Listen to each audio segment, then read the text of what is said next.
Un être humain sur 5 est chinois. La Chine compte 1,3 milliard d'habitants, 4 fois plus que les États-Unis, 3 fois plus que l'Union européenne. Pourtant, ces chiffres énormes auraient pu être largement dépassés sans l'action de l'État. La Chine avait doublé sa population entre 1950 et 1975. Devant cette accélération, le gouvernement a lancé une mesure radicale à la fin des années 70, la politique de l'enfant unique. En chinois, cela se dit Tiruashun Yujuansua, traduction politique du planning familial. Elle a été mise en place en 1979 par Deng Xiaoping. Un an après son arrivée au pouvoir, le dirigeant chinois décide ainsi de durcir le contrôle des naissances. Désormais, les couples ne sont autorisés à avoir qu'un seul enfant. C'est la politique démographique la plus autoritaire jamais mise en place à l'échelle d'un pays. Pourquoi avoir décidé la mise en place de cette politique, justement ? Eh bien, les historiens sont divisés sur ce sujet. Pour certains, la Chine craignait alors une surpopulation qui aurait pu mettre en péril l'équilibre de tout le pays. Il fallait donc urgemment diminuer le nombre de bouches à nourrir et de corps à loger. Mais selon d'autres, l'objectif était en réalité très différent.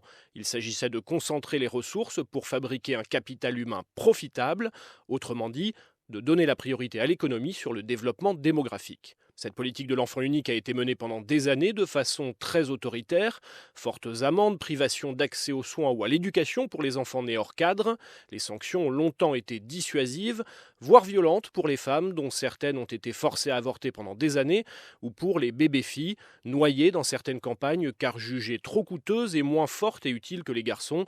Élever une fille, c'est cultiver le champ de son voisin, dit ainsi un proverbe chinois. Cela n'a pas empêché pour autant les familles nombreuses, et il y a beaucoup d'enfants noirs, c'est l'expression, des enfants qui officiellement n'existent pas et ont grandi cachés des autorités.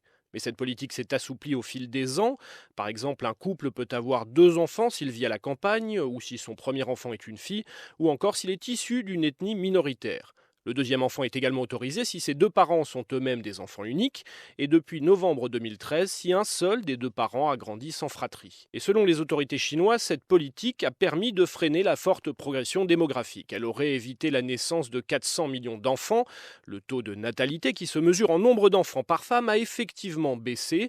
De 2,8 en 1979, il est passé à 1,6 en 2013. Mais... Pas vraiment dire si le gouvernement devrait stopper sa politique de l'enfant unique, mais en ce qui me concerne, je suis de toute façon décidé à n'avoir qu'un seul enfant. Je ne pourrais pas en élever plus. S'ils arrêtent leur politique maintenant, je ne pense pas que les gens voudront 2 ou 3 enfants. Donc je ne pense pas que ça aura un impact. Je suis du même avis que beaucoup d'experts là-dessus. Et pourtant, les experts ont justement alerté Pékin, la population vieillissant, le nombre de travailleurs diminue, ce qui va poser des problèmes sociaux et économiques aux géants asiatiques. La population chinoise vieillit très vite. Aujourd'hui, environ 16% des habitants du pays sont âgés de plus de 60 ans. Au cours des 30 prochaines années, cette part pourrait atteindre 40%. Il s'agit d'un demi-milliard de Chinois. Parvenir à atténuer ce problème de vieillissement de la population est une priorité.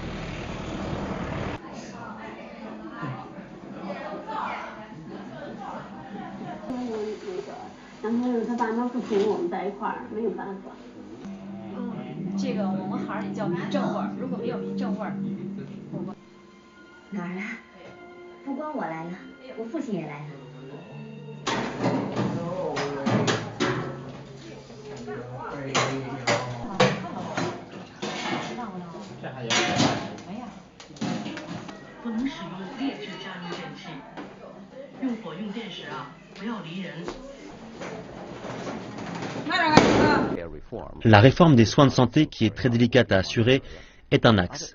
L'autre axe consiste à améliorer, moderniser et unifier les systèmes de retraite.